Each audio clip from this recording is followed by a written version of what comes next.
got some hands-on time with Battlefield 6 Season 2 a little bit early from its launch, and today I'm going to share that gameplay with you and talk about everything that's in store for Battlefield fans, starting off with, well, the most exciting feature, the new map. Contaminated is the new outdoor map featuring full-on vehicle warfare, a giant mountain in the middle, a tunnel that you can fly through with the new Little Bird helicopter, and weird orange gas that makes you hallucinate. I gotta say it's actually pretty good, and I was really enjoying the general flow and combat of the map. The mountain in the middle is almost certainly going to be a sniper's paradise, and I have a feeling people are going to be fighting over that snipe spot for most of the round. The visuals are solid with a nice refreshing mountain forest vibe. The villages at the capture points are also quaint and nice looking and highly destructible, and there's also military mountain base areas that kind of complete that war zone look. I like this map. It plays well, it was fun on Conquest, and it's a good sort of visual variety to shake up the map roster. However, it is a medium-sized map, so don't expect massive scale warfare, but do expect a fun experience and something with a decent amount of nature in it. I like maps with trees and rocks and mountains, and there just hasn't been enough of that for my liking in Battlefield 6 yet, so this one is going to round out that thematic category much nicer. Now, the Little Bird helicopter is also in the game. This is definitely a highlight for me, potentially not so much a highlight for you if you are not a pilot, but man, did I miss this vehicle. Naturally, I had to confirm right away that you can fly it right into the mountain tunnel. It's pretty agile, possibly a little bit less agile than previous iterations of this vehicle, and it goes down very quickly to anti-air cannons and other types of fire, so you really got to be careful with it. The base loadout that it started with were miniguns and rocket pods, and just good vibes all around, assuming you're piloting the thing. If you're on the receiving end, then you better take some cover or get good at shooting out the pilots. The large mountain makes for pretty good physical cover in the middle of the map if you're getting shot at or somebody's locking onto you, but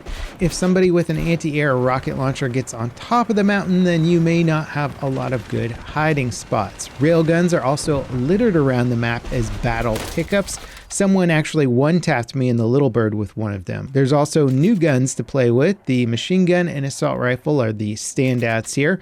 There's also a new DMR. I spent most of my time with the machine gun and a bit with the new assault rifle as well. I did quite enjoy the machine gun.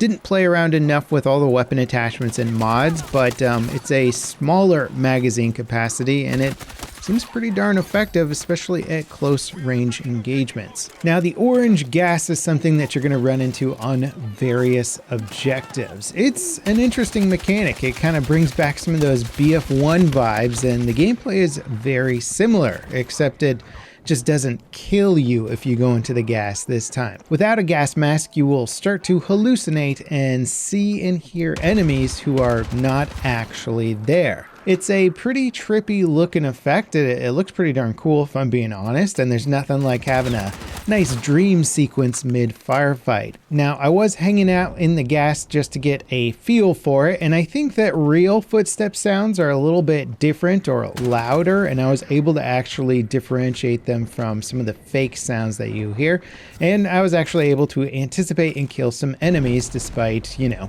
tripping balls. The gas also provides visual cover, so some of the outdoor objectives can be concealed pretty well visually, creating sort of hidden firefights in otherwise open areas, which is actually kind of cool. Gas masks are also back, and this works pretty similar to Battlefield 1. If you have one, you can equip it to stop the effects of the gas, but having one on will also sort of muffle some of your hearing, so it's not ideal just to have one on while you're running around. Now, of what I got to play so far, I gotta say I enjoyed it. I think the new map is really good. It doesn't necessarily cater to some of the things that BF6 needs the most, but as just a map in general, I think the flow is great. I think the environment is really cool. The combat in general was fun. We get the Little Bird back. I'm generally quite happy with this map, which is a pretty big deal for people who are not happy with Battlefield 6's maps. And I think this map is also significantly better than any of the two that we got with Season 1.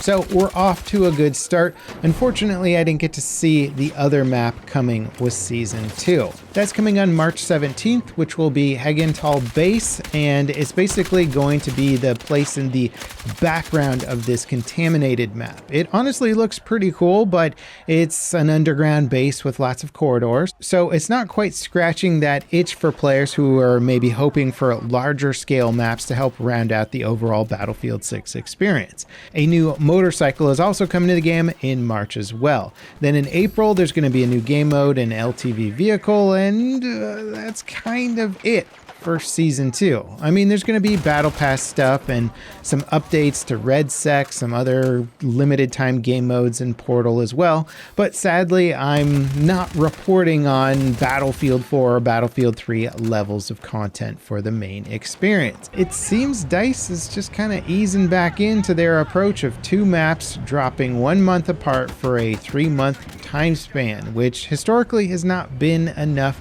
to keep the player base happy. Now that said, Battlefield 6 is a much better game at its base when, say, compared to Battlefield 2042, which had a lot of production pipeline issues and base game issues, so we're going to be getting more maps for Battlefield 6 at a quicker pace compared to that game, and we're going to have a better base game to back it up. So it's certainly not an identical situation, but there's no denying that the content does feel like it's a little bit lacking and like they're really trying to spread it out as much as they can. Like the roadmap image looks dense and packed full of stuff until you actually read it and you go, okay, well, I kind of only just care about the 2 new maps and maybe the Little Bird helicopter and the weapons. There's just not that much on there. Now, eventually, assuming DICE maintains this pace of content, the game will have a nice variety of maps, and hopefully by that point also a better auto matching system to help prevent players from joining into the same maps back to back or mixing up the rotation better. But for people whose main gripe with Battlefield 6 is the slow content rollout, then Season 2 may be a bit of a letdown, especially if you're a player who really enjoys the extremely large-scale combat that previous Battlefield games have offered. Well, the Contaminated map is sort of like a bite-sized version of a map that feels like it could be bigger. Like it's open, it's outdoors, it's got trees and mountains, but the actual layout is pretty tiny, so it's probably not going to satiate or satisfy players who are really hoping for those long-range tank fights and much longer range sniper fights. Still, Contaminated is really a bright spot for Season 2. It's one of the better maps I've played on. I like it immediately, and of course the Little Bird is back, which if you're a pilot like me, which I imagine is not a giant percentage of the community, well, it's definitely one of the most fun vehicles to fly in the game. Anyway, you guys will get to check all this content out for yourselves tomorrow on the 17th. Let me know what you think about Season 2's plans. Do you think Battlefield 6 is shaping up? Do you wish there was more content? How do you think it compares to past Battlefield games? All things said and done. And as always, guys, thank you so much for watching. I'll catch you next time. This is Level Cap signing off.